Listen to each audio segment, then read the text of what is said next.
Hello students, welcome to my channel easy learning accounts. तो आज हम वन शॉट रिवीजन करेंगे हमारा next chapter of business studies, जिसका नाम है ऑर्गेनाइजिंग। हमने चैप्टर नंबर 1, 2, 3, 4 प्लानिंग तक सारे वन शॉट्स कवर कर लिए। अब ऑर्गेनाइजिंग करते हैं, एक एक करके पढ़ते हैं। वीडियो को लास्ट तक देखना। लास्ट के 2 मोस्ट इंपॉर्टेंट क्वेश्चन मैं आपको बताऊंगी जो आप इस चैप्टर में करेंगे तो आपको बहुत ही मार्किंग मिलेगी। तो सबसे पहले तो हमें पढ़ाया गया है कि भाई ऑर्गेनाइजिंग क्या होता है। तो ऑर्गेनाइजिंग एक ऐसा प्रोसेस है जिसमें हम आइडेंटिफाई करते हैं और डिवीजन ऑफ वर्क करते हैं और डिपार्टमेंटलाइजेशन करते हैं और उसके बाद असाइनमेंट ऑफ ड्यूटीज करते हैं और एस्टेब्लिशिंग रिपोर्ट रिलेशनशिप करते हैं। इस कंप्लीट प्रोसेस को कहते हैं ऑर्गेनाइजिंग। तो organizing is the process of identification और division of work, departmentalization, assignment of duties, establishing report relationship. तो इन्हीं सारी चीजों को अलग अलग कर दो तो अपने आप ही आपका पॉइंट रेडी हो जाता है। What is the steps of organising, जहाँ पर काम को आइडेंटिफाई किया, अलग अलग डिवाइड किया, अलग अलग डिपार्टमेंट्स में उनको बांट दिया। उसके बाद हर एक पॉइंट में हमने असाइन किया जॉब पोजीशन के अकॉर्डिंग उनको ड्यूटीज, और उसके बाद एस्टेब्लिश किया कि सबकी रिपोर्ट रिलेशनशिप क्या है। Now what is the importance of organising? सबसे इम्पोर्टेंट है इसका बेनिफिट्स ऑफ स्पेशलाइजेशन। हर कोई अपने काम को स्पेशलाइजेशन के अकॉर्डिंग करता है, तो ये भी बहुत अच्छा इम्पोर्टेंस है हमारे ऑर्गेनाइजिंग का। Clarity in work relationship, working relationship में क्लैरिटी होती है। इफेक्टिव एंड एफिशिएंट एडमिनिस्ट्रेशन होता है। रिसोर्सेज को ऑप्टिममली अच्छे से यूटिलाइज करते हैं। डेवलपमेंट ऑफ पर्सनल, हम डेवलप करते हैं पर्सनल, हमारी पर्सनैलिटी इंप्रूव होती है। हम चेंजेस को इजीली अडॉप्ट करते हैं। एक्सपेंड एंड ग्रोथ भी इसका एक बहुत इम्पोर्टेंस है ऑर्गेनाइजिंग का। आगे बढ़ते हैं। ऑर्गेनाइजिंग स्ट्रक्चर की बात कर रहे हैं तो पूरा network of job positions, work position, duties, इस कंप्लीट नेटवर्क को हम कहते हैं ऑर्गेनाइजिंग।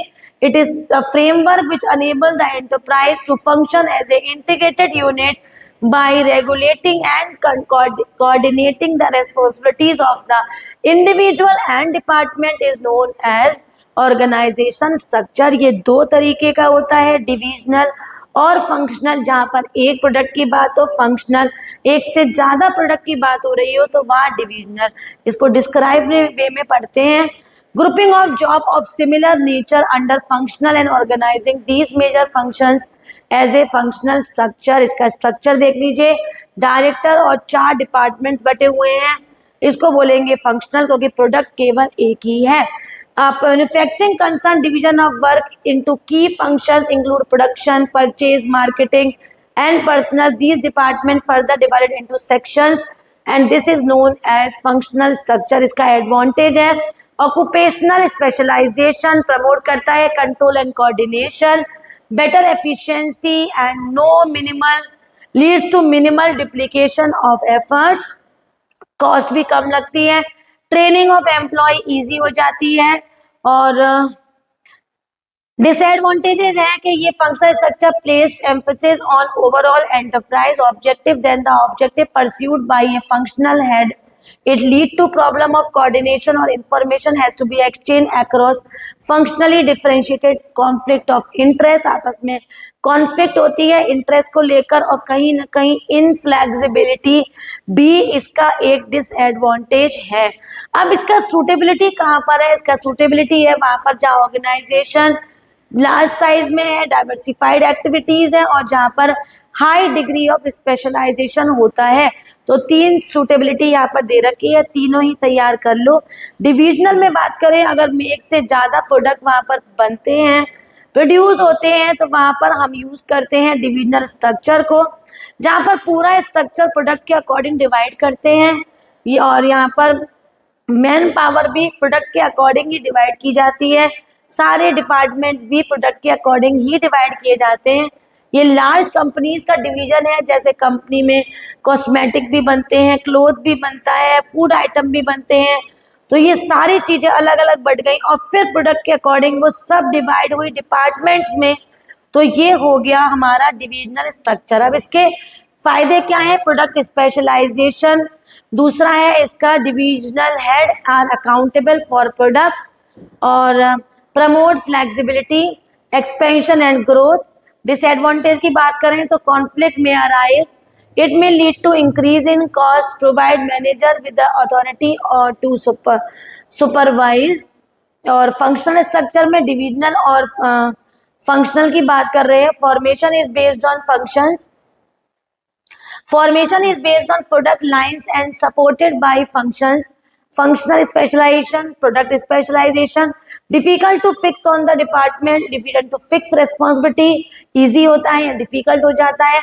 अगर मैनेजरियल डेवलपमेंट के अकॉर्डिंग पूछे तो ये डिफिकल्ट है, ये इजी है। Cost are not duplicate, functions are not duplicated, तो बहुत ही सस्ता होता है, मतलब इतना महंगा नहीं पड़ता। ये कॉस्टली होता है क्योंकि रिसोर्सेज यहाँ पर डुप्लीकेशन है। और coordination difficult for a multi product company, easy because all the functions are related to the product. तो ये आप बेस के अकॉर्डिंग डिफरेंस याद कर लीजिए फंक्शनल और डिविजनल का।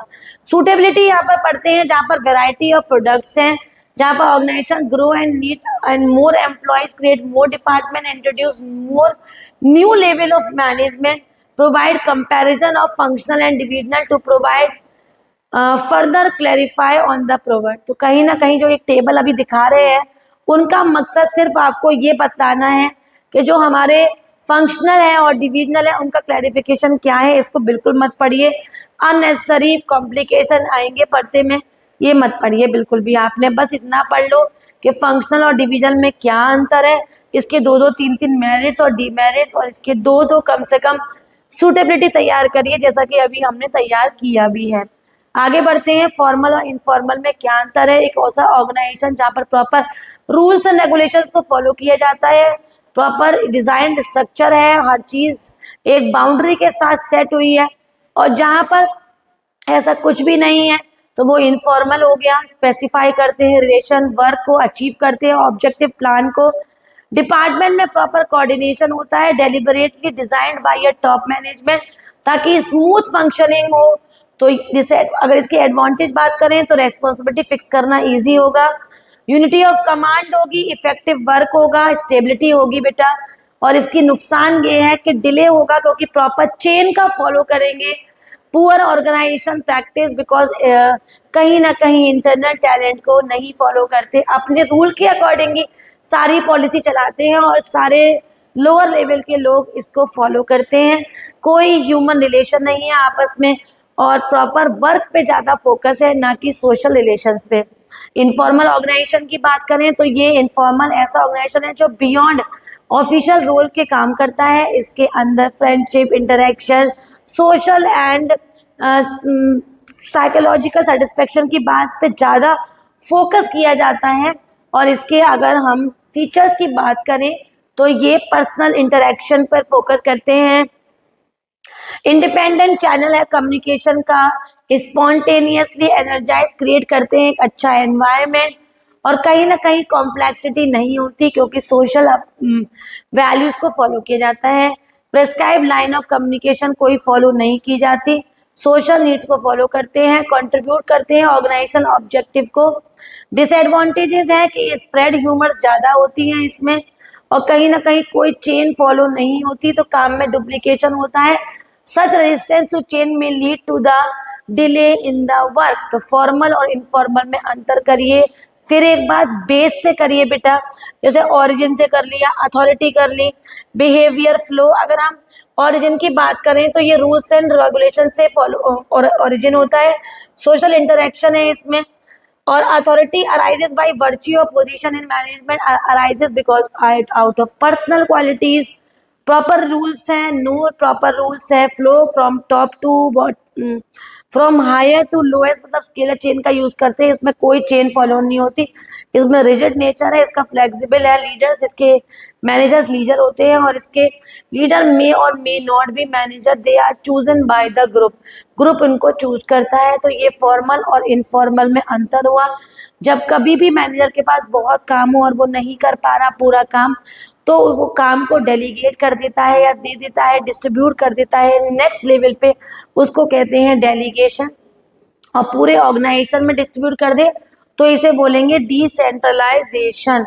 एलिमेंट तीन है इसके, अथॉरिटी है पहला, दूसरा रेस्पॉन्सिबिलिटी है, और तीसरा अकाउंटेबिलिटी है, पावर है हमारे पास डिसीजन को लेने का, अथॉरिटी, हम काम को कर रहे हैं, रेस्पॉन्सिबिलिटी, और हम किसको आंसरेबल हैं उसे कहते हैं अकाउंटेबिलिटी। हम अथॉरिटी रेस्पॉन्सिबिलिटी को बांट सकते हैं लेकिन कभी भी अकाउंटेबिलिटी को नहीं बांट सकते। इसको कहते हैं principle of absoluteness of accountability. इसके इम्पोर्टेंस क्या है? इसका इम्पोर्टेंस है कि कहीं ना कहीं एफिशिएंट मैनेजमेंट होता है, एम्प्लॉय को मोटिवेट करता है, ग्रोथ लाता है, प्रॉपर कोऑर्डिनेशन, और बेटा वर्क को भी थोड़ा कम करता है, रिड्यूस द वर्कलोड। तो these are the importance of delegation. Decentralisation के भी सेम इम्पोर्टेंस है लेकिन काम को पूरे ऑर्गेनाइजेशन में स्प्रेड करते हैं। सेंट्रलाइजेशन और डिसेंट्रलाइजेशन में अंतर ये है कि सेंट्रलाइज में हम केवल एक या फ्यू बॉस ही हैं जो आपको कमांड दे रहे हैं, डिसेंट्रलाइजेशन में पूरे ऑर्गेनाइजेशन में काम डिस्ट्रीब्यूट हो जाता है। Importance of decentralisation same delegation के लिख कर आइएगा, आपके कोई मार्क्स कम नहीं होंगे। टैलेंट को डेवलप करता है, मोटिवेट करता है, इनिशिएट करता है एम्प्लॉय को ज़्यादा से ज़्यादा अच्छा काम करने के लिए, कुछ डिसीजन लेते हैं, ग्रोथ मैंने आपको बता ही दिया, रिलीफ हो जाता है, काम बढ़ जाता है, कंट्रोल अच्छा है, कोऑर्डिनेशन बहुत रहता है। तो ये हमारा इम्पोर्टेंस है डिसेंट्रलाइजेशन के। डेलीगेशन और डिसेंट्रलाइजेशन का अंतर सुनिए, डेलीगेशन कंपलसरी है, डिसेंट्रलाइजेशन ऑप्शनल है। More control by supervisor, less control by executor, process follow to share the task, process follow to result the policy decision of the top management, narrow process है, wider है, less करते हैं burden, increase the role of subordinate.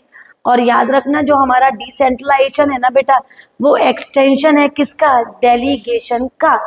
तो यहाँ पर हमारा ये chapter finish हो गया ऑर्गेनाइजिंग का। अब वो दो इम्पोर्टेंट टॉपिक, जो केवल 3 टॉपिक इम्पोर्टेंट है इस चैप्टर के, जो अगर आप कर लें तो 2 आपको बोर्ड में दिखेंगे ही दिखेंगे।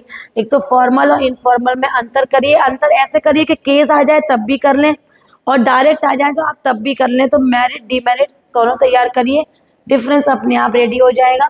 ऑर्गेनाइजिंग स्ट्रक्चर को आप केस बेस्ड डायरेक्ट दोनों करिए। दोनों कैसे करेंगे? फंक्शनल और डिवीजन में या तो अंतर आ सकता है या केस बेस्ड में आपने उसे जैसे ही पहचाना आपको बताना पड़ेगा कि इसके मेरिट और डीमेरिट, या फिर इसके जो वो पूछे मेरिट या फिर केवल डीमेरिट या फिर दोनों, फंक्शनल और डिविजनल के। 3rd नंबर पे डेलीगेशन और डिसेंट्रलाइजेशन का इंपॉर्टेंस रेडी करिए, किसी दोनों में से किसी एक का केस स्टडी पहचान करवा के उसके इम्पोर्टेंस को पूछेंगे आपसे। तो ये इस चैप्टर की इम्पोर्टेंट तीनों टॉपिक्स हैं जिसमें से 2 दिखते हैं अक्सर।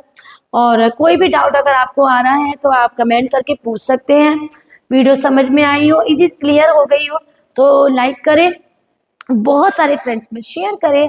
चैनल को सब्सक्राइब नहीं किया है तो प्लीज़ सब्सक्राइब करें। Bye bye.